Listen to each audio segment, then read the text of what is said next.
এই ভিডিওটা দেখার পর এমন কেউ নেই যে মনে মনে বলবে না যে আমারও হেয়ার ফল হচ্ছে। আর এই বর্ষাকালে এরকম হেয়ার ফল একটা নর্মাল ব্যাপার। তাহলে এই হেয়ার ফল নিয়ে কিছু বলি। আমাদের প্রত্যেক দিন 100 থেকে 150টার মতন হেয়ার ফল হতেই থাকে। এটা কিন্তু নর্মাল, এটাতে ভয় পাওয়ার কিছু নেই।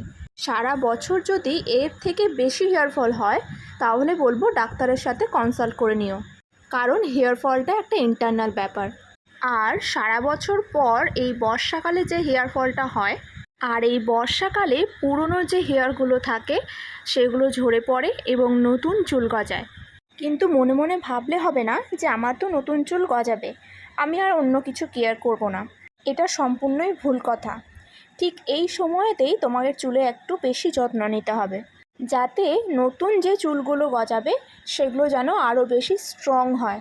তার জন্য আজকে আমি যে উপকরণগুলো দেখাচ্ছি এগুলো কিন্তু চুলের পক্ষে ভীষণই উপকারী। প্রথমেই যেটা দেখাচ্ছি সেটা হচ্ছে ভৃঙ্গরাজ।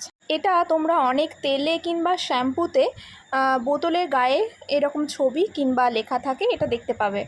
আর তোমরা ভাবতেও পারবে না এই অসাধারণ একটা গাছ আমাদের আশেপাশে আগাছার মধ্যেই জন্মায়।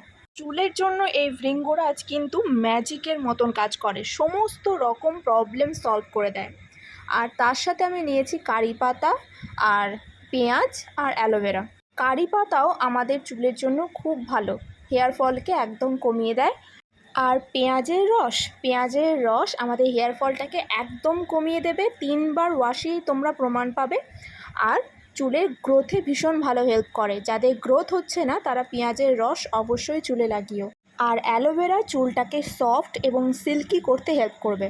এখানে আমি একটা মিক্সি জারে সমস্ত রকম উপকরণগুলোকে দিয়ে দিয়েছি।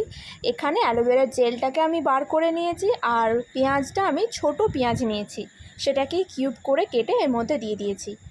মিক্সিতে ভালোভাবে পেস্টটা বানিয়ে সেটার থেকে যে রসটা বেরোবে সেটাই হচ্ছে আমাদের জন্য উপকারী। রসটা ছেঁকে নিয়ে তারপর আমি এখানে নিয়েছি একটা স্প্রে বোতল। এটা থাকলে খুবই ভালো হয়, আর যদি না থাকে তাহলে তোমরা রসটা হাতে করে এমনিই লাগাতে পারো। এই ধরনের স্প্রে বোতল থাকলে অ্যাপ্লাই করতে খুব সুবিধা হয়। আর এটা তোমরা যে কোনো বাসনের দোকানে পেতে পারো, বা কিংবা যেখানে প্লাস্টিকের জিনিস বিক্রি হয় সেখানেও পেতে পারো।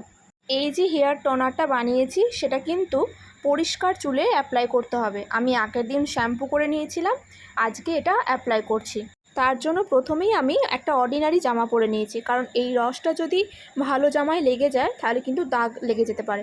চুলের প্রত্যেকটা পার্টে আমি এই টনারটাকে অ্যাপ্লাই করে নেব, যাতে প্রত্যেকটা চুলের গোড়াতেই এই রসটা যায়। তারপরেও দেখো আমার এতটা মতন বেঁচে গেছে, এটাকে পরের দিনও অ্যাপ্লাই করা যাবে।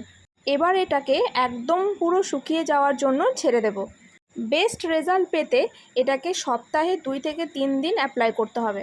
এরকমভাবে 1 মাস অ্যাপ্লাই করবে। একবার অ্যাপ্লাই করলে কিন্তু খুব ভালো রেজাল্ট পাবে না। 1 মাস অ্যাপ্লাই করলে তারপর তোমরা তফাৎটা বুঝতে পারবে যে তোমাদের কতটা হেয়ার ফল কমে গেছে আর চুলটা কতটা সফট হয়েছে আর গ্রোথও ভালো হবে। তো দেখতেই পাচ্ছ একবার হেয়ার ওয়াশের পরেই আমার হেয়ার ফলটা কতটা কমে গেছে। এইভাবে অ্যাপ্লাই করলে 1 মাস পর দেখবে একদমই হেয়ার ফলটা কমে গেছে। বিভিন্ন কেমিক্যালযুক্ত প্রোডাক্ট অ্যাপ্লাই করার থেকে এইভাবে ন্যাচারালি একবার ট্রাই করে দেখো, খুব ভালো রেজাল্ট পাবে এবং সেটা লং লাস্টিংও হবে, তোমার চুলের জন্যও ভালো, কোনো ক্ষতিও করবে না। এই হেয়ার ফল কমানোর জন্য আমি আমার চ্যানেলে অনেক আগে একটা ভিডিও আপলোড করেছিলাম, একটা হেয়ার প্যাক তোমাদের সাথে শেয়ার করেছিলাম। সেটা ভীষণ ভালো, তোমরা অবশ্যই সেটাকে গিয়ে দেখো এবং অ্যাপ্লাই করো, আরও বেটার রেজাল্ট পাবে। আমার এখন চুলের যত্ন সেভাবে নেওয়া হয় না, তাই চুলটা অনেকটা ড্রাই এবং রাফ হয়ে গেছে। তো পরবর্তীকালে আমি চুলটাকে সিল্কি কিভাবে করব এবং কিভাবে একটু চুলের যত্ন নেব সেগুলো সবই তোমাদের সাথে শেয়ার করব। আর আজকে ভিডিওটা যদি ভালো লাগে অবশ্যই একটা লাইক করে দিও, আর চ্যানেলটাকে সাবস্ক্রাইব করো এই ধরনের ভিডিও পাওয়ার জন্য। ততক্ষণে তোমরা সুস্থ থেকো, ভালো থেকো। আজকের মতন এখানেই টাটা, নেক্সট ভিডিওতে আবার দেখা হচ্ছে। Thanks for watching.